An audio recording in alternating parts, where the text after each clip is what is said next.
নমস্কার বন্ধুরা, আজকের আমি আপনাদের সঙ্গে প্রথম পাতে খাওয়ার জন্য একটা রেসিপি শেয়ার করে নেব।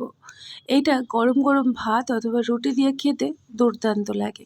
রেসিপিটি তৈরি করার জন্য দেখুন আমি এখানে নিয়েছি আমাদের বাগানের টাটকা পালং শাক। আপনারা যখন রেসিপিটি তৈরি করবেন চেষ্টা করবেন একদম কচি বা টাটকা পালং শাক ব্যবহার করতে। পালং শাক ফুরিয়ে যাওয়ার আগে একবার হলেও এই রেসিপিটি বানিয়ে দেখতে পারেন, স্বাদ মুখে লেগে থাকবে, এতটাই টেস্টি হয়। এখানে আমি প্রায় 500 গ্রাম পালং শাক নিয়ে নিয়েছি। এবারে শাকগুলোকে প্রথমে ভালো করে বেছে আর গোটা থাকা অবস্থায় ধুয়ে নিয়েছিলাম। এখন আমি এগুলোকে দেখুন 1 ইঞ্চি লম্বা করে কেটে নিচ্ছি। একদম ঝিরিঝিরি করে কোচাবার কোনো দরকার পড়বে না।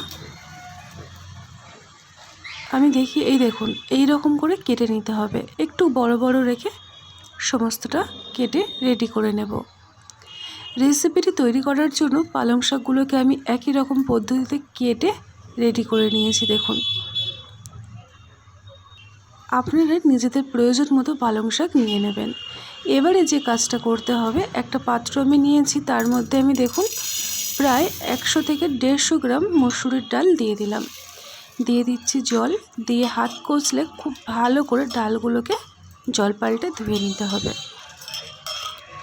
তো সমস্ত ডালটাই আমি ভালো করে ধুয়ে নিয়ে ফিরে এলাম। দেখুন এবারে আমি এর মধ্যে দিয়ে দেবো যে বাটি মেপে জল নিয়েছিলাম, সেই বাটি মেপে 1 বাটি প্রয়োজন মতো জল দিয়ে দিলাম। খুব বেশি কিন্তু জল দেওয়া চলবে না।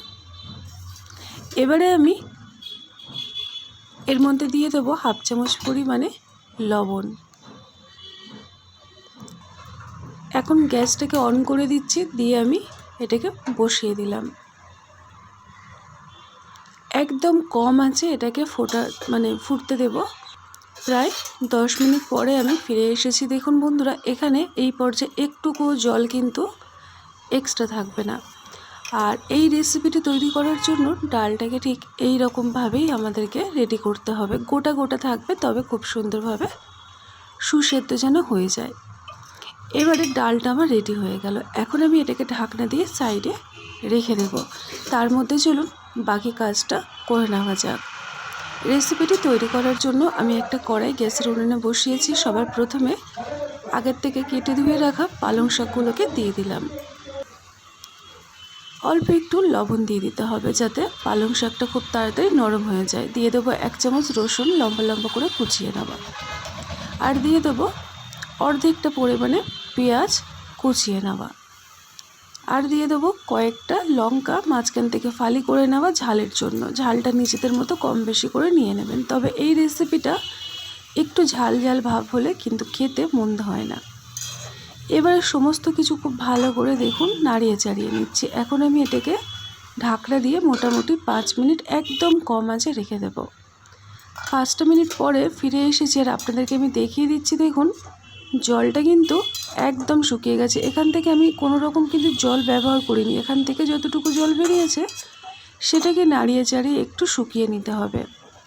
পালং শাকের জলটা আর ফেলছি না, কারণ ওটাই তো উপকার লাগবে, তো সেই কারণে জলটাকে আর আমি বাদ দিলাম না। একটু হালকা হাতে নাড়িয়ে চাড়িয়ে সমস্ত জলটাকে শাকের সাথে শুকিয়ে নিতে হবে। রেসিপিটি একদম সহজ সরল এবং সাধারণ। এই রকমই নানা রকম সহজ সরল এবং সাধারণ রেসিপি পেতে খাই খাই অনুর রান্নাঘর চ্যানেলটিকে সাবস্ক্রাইব করে নিতে পারেন। এবারে কড়াইয়ের মধ্যে আমি প্রায় 3 থেকে 4 চামচ পরিমাণে সর্ষের তেল ভালো করে গরম করে রসুন লম্বা লম্বা করে কুচিয়ে নেওয়া ফোড়নে দিলাম, পেঁয়াজ দিয়ে দিলাম, আর দিয়ে দিলাম 2টো কাঁচা শুকনো লঙ্কা যেটা মাঝখান থেকে ছেড়ে দিয়েছিলাম। রসুনের পরিমাণটা একটু বেশি পরিমাণেই লাগবে এই রেসিপিটি তৈরি করার জন্য। আমি এখানে একটা বড় সাইজের রসুন ব্যবহার করেছি, আর একটা বড় সাইজের পেঁয়াজ সেটাকেও একদম ছোট ছোট করে কুচিয়ে নিয়েছি। পেঁয়াজটাকে একটু ভালো করে ভেজে নিতে হবে। যেহেতু এই রেসিপিতে প্রথমে কোনো রকম তেল ব্যবহার করা হয়নি, সেই কারণে একটু তেলটা বেশি হলে কিন্তু এই রান্নাটা খেতে খুব ভালো লাগে। পেঁয়াজটাকে দেখুন একটু লালচে বেরেস্তার মতো করে ভেজে নিয়েছি। নিয়ে তারপরে এখানে ডালটাকে অ্যাড করে দিচ্ছি। গ্যাসের আঁচটাকে একদম কমিয়ে দিয়ে খুব ভালো করে তেলের মধ্যে ডালটাকে আমি এখন মিনিট 2 মতো নাড়িয়ে চাড়িয়ে নেব। রেসিপিটি হবে একদম শুকনো শুকনো, আর এই শুকনো রেসিপি দিয়ে ভাত মেখে আপনার কিন্তু খাওয়া হয়ে যাবে। সবসময় একঘেয়েমি রান্না না করে মাঝের মধ্যে একটু অন্যরকম রান্না করলে দেখবেন খেতে কিন্তু খুব ভালো লাগে আর মুখের স্বাদও বদল হয়। এবারে ডালটাকে মোটামুটি 1 থেকে 2 মিনিট তেলের মধ্যে নাড়িয়ে চাড়িয়ে নিচ্ছি। যখনই দেখবেন ডালটা তেলের মধ্যে দিয়ে দেবেন, ডালটা কিন্তু একটু নরম হয়ে যাবে, তবে এটাকে একদম শুকিয়ে নিতে হবে। এবারে ডালটাকে মোটামুটি কিছুক্ষণ নাড়িয়ে চাড়িয়ে তারপরে আমি এখানে আগের থেকে সিদ্ধ করে রাখা পালং শাকটাকে অ্যাড করলাম। এইভাবে পালং শাক আর মুসুরির ডাল দিয়ে বন্ধুরা এই রেসিপিটি বানিয়ে দেখতে পারেন, স্বাদ মুখে লেগে থাকার মতো তৈরি হয়। এই রকমই নানা রকম সহজ সরল সাধারণ রান্না পেতে খাই খাই অনুর রান্নাঘরে চ্যানেলটিকে সাবস্ক্রাইব করে রাখতে পারেন। যদি মনে হয় সব রকম রেসিপি চাইছেন তাহলে নোটিফিকেশানে অল বাটনটি প্রেস করে দেবেন, এতে করে নানা রকম নতুন পুরনো রেসিপি আপনাদের কাছে অটোমেটিক পৌঁছে যাবে। এবারে আমি এখানে দিয়ে দিলাম অল্প একটু লবণ।